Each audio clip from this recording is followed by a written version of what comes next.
rejuvenation, which is treating the patient after they have a problem, after they get saggy. But if you believe that disease, that aging is a disease like senescence, then we also have to consider that we have to prevent aging before it happens and try and prolong the process, age gracefully as much as possible. And I think that's where Rejuran can really play a part in our practice. Not at a later stage of life, but maybe a little bit earlier. And we have to also realize that not all PNs are created equally. There are a lot of PNs on the market, but there are some that are not even approved in Korea that come from there. And also, in terms of production quality and technology, they're not all the same. So you have to remember that. As mentioned earlier, Rejuran uses DOT technology, which is very proprietary by the company, and it's for optimal clinical efficacy and safety. So the salmon selection, the fractionation of how they make the polynucleotide fragments is very special to this company. So you cannot say that they're all equal in their usage. And let's talk about the mechanism. We all know about the biological mechanism of Rejuran, about PDRN, but I think we should go a little bit farther from that and go into maybe the physical part. So there is a study that we just published about 2 weeks ago, and we talked about the unique scaffold properties or the unique scaffold images of DOTPN under SEM. And as far as we know, it's the first peer-reviewed publication of how actually PN does look under SEM. And this is PDR. You can see it's a very amorphous type of a structure, whereas PN has more of a scaffold structure. And this is under different amplification. So what we can see here is that it has a honeycomb-like image. There's polyhedral. There's empty spaces in between here, we can call reservoirs. The shape is predominantly pentagons and hexagons, so 5-shaped and 6 shapes. And also the size is about 3 to 5 micrometers. And why that's important is because the fibroblast may be around 28, 30 micrometers, so it needs attachment points for it to be stretched out and to be stimulated. And that might play a part there. And the alignment has tessellation. If you know what tessellation is, they are connected in a repeated pattern without gaps in between, and I'll show you why that might be a little bit significant. This is 2D tessellation, but 3D tessellation might be different, and that's something that we need to look at in the future. So we think that polynucleotides will have a scaffolding effect. Of course, this is something still we have to prove more, but with this scaffolding effect, in the ECM around the cells, it can provide some rigidity and some stiffness in this area, which can stimulate the fibroblasts to create more collagen. And so if we look at the SEM comparison of different biostimulators, and sometimes we can even maybe differentiate PN not as a biostimulator because we think it's not through the inflammatory pathway, but through a mechanical pathway that is more of a regenerative agent. So if we look at the other products, they're spherical or irregular, and some of them might have a scaffolding effect as the outer case disintegrates or dissolves. But some of them just dissolve as an empty shell. So how that will act as a scaffold mechanotransduction is something to be proven. So it's, as you can see, the shape and the appearance is very different from the other products. So in bioengineering, wound healing, stem cell research, as a delivery vehicle, there's a lot of potential for this. So when we talk about here, we know these, but for Rejuran, which is polynucleotide, maybe it's more the scaffold effect and how it can contribute to ECM rigidity. That is something that we have to think about. And for the biological part, maybe, because the polynucleotides, they will be broken down inside the body, and they can act in that way too, so there can be overlapping. So still something to be more researched, but that's what I think. And also, we know about the 4 types of the Rejuran. So I think that Rejuran S, as you see, our colleagues are using S a lot more, and something I emphasize is I think S stands not just for scar, and we don't have to just use for scar, but actually, because it's the most viscous, it has a potential, I think, maybe to be used more for prejuvenation or rejuvenation, and not just for scars. This is still yet to be published, but the 4 different types of Rejuran also have a different scaffolding structure. You can see that the cells are smaller as we go towards Rejuran S, and also the walls are much more thicker and dense compared to the smaller ones. So we don't know the exact rheology, but this is something that might also play a part in the different applications. So the method that I want to explain today is RTS, not BTS. And so R stands for Rejuran, as we all know, and S is for Scaffold, which we talked a lot about. But Tensegrity is something I don't have time to talk about a lot today, but it's more about the vertical connectivity and also the horizontal connectivity, not just looking at single structures or isolated structures, but how we can connect them together and look at the face and the layers as a whole. So this is a traditional method that we all inject Rejuran, and that we're very familiar with. Intradermal injection with a needle, I think we're all very familiar with. Okay, but what I'm trying to explain today is something a little bit different that you can try in your practice. And this is the slide also shown earlier, but I think it's important that we realize we're injecting into live subjects, not cadavers.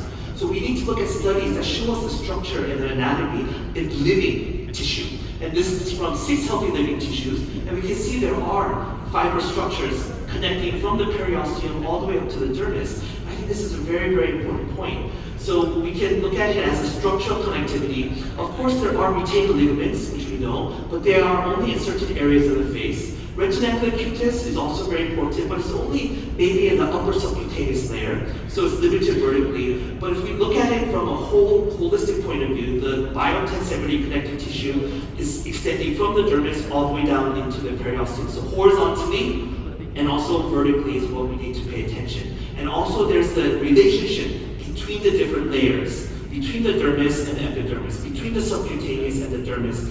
These are the layers which have relationship, but we don't talk a lot about that because it's very physical and also very mechanical, but there are mismatches here that contributes to aging. And so the rationale is that we want to have more complete coverage of the face horizontally and also vertically, something that's more reproducible and more consistent, something to reduce pain and also reduce the downtime and procedure time. So, so we can inject intradermally, which we all know, subcutaneously, and we can also do both, and that's what I'll show you a little bit later. After we do that, we can use EBDs like monopolar RF or HIFU to inject into the deeper layers. But in the future, maybe we're going to be able to inject Rejuran into the deeper layers to provide multi-layer rejuvenation or prejuvenation. And personally, I prefer needles. I think there's a controversy between is needle better or cannula better. I think with needle, first of all, you can do intradermal injection and you are able to be a bit more precise. With cannula, can you subsize or not? That's a question I'd like to ask you, and you need to ask yourself. Some people say, yeah, use your cannula to subsize before you inject your filler. If you can subsize, then what kind of trauma are we giving to the tissue in the subcutaneous layer, especially like the retinacular cutis? Are we injuring it or promoting it?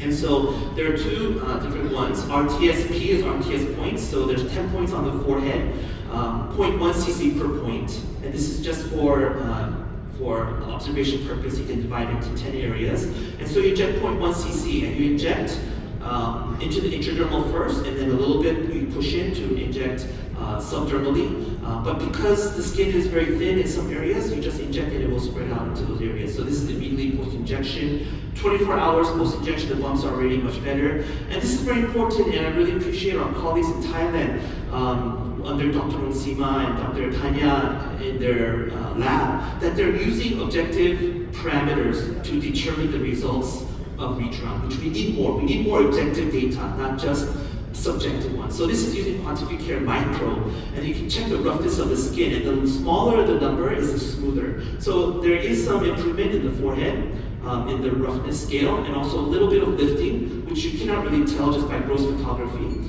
And if you look at this one, you can see before and after, actually there's more glow, there's more reflection of the light, and maybe even a little bit of volumization, which is something that we didn't really expect there. So that's an improvement here.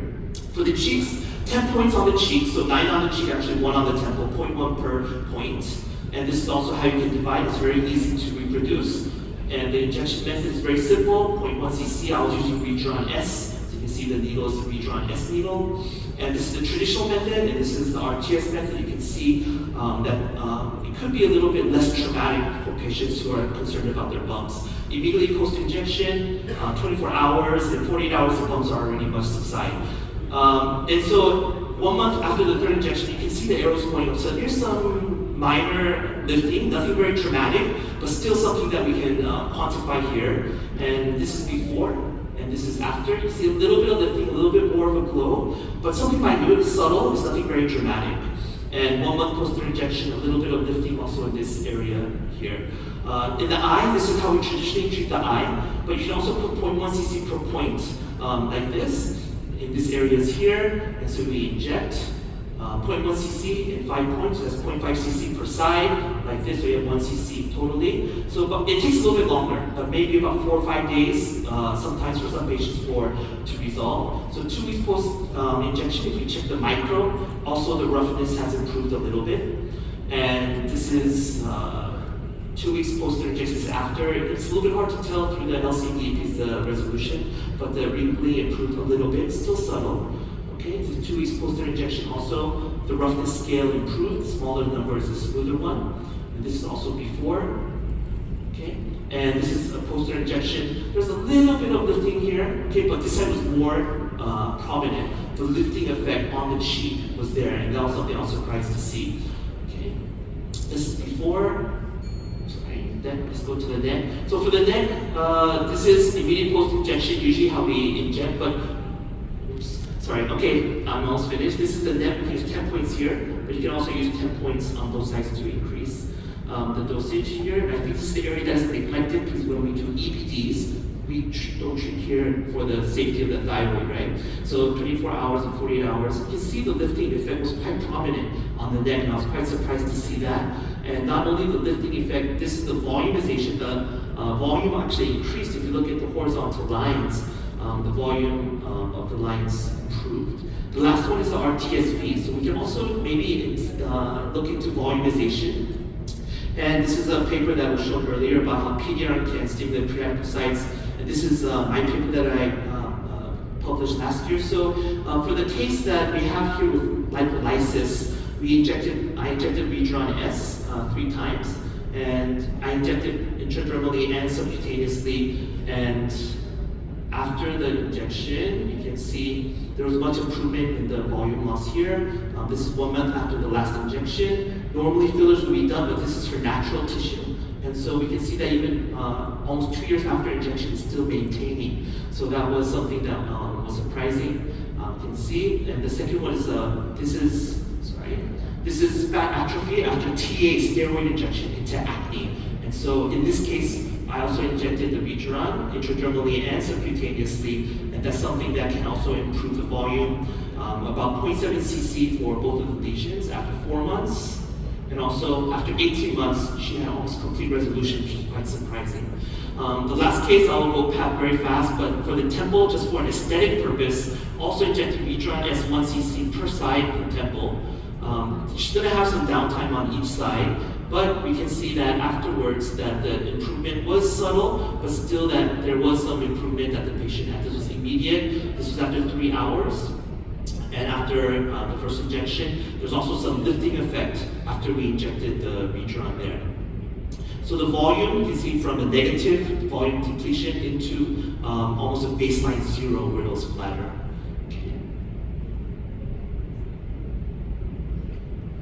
So we can see the volume deficit was a negative here on baseline, then 1 month post third injection was almost back to the baseline. So we also have Rejuran coming out into your country, hopefully, which we can inject into the cartilage, and I think that can really affect also something, one area that we can't really go into is bone aging. And I think that's one area that in the future we might be able to address. So I don't know if you watch Korean drama, the Queen of Tears. So we have a gala dinner tonight, so I want to ask everyone to come, not because they're going to be here, but I don't want to become King of Tears. We want to see everyone there. So if you have time and if you haven't registered yet, you can still register, I think, and come to the gala dinner. We prepared a lot and hope to see you tonight. If you have any questions,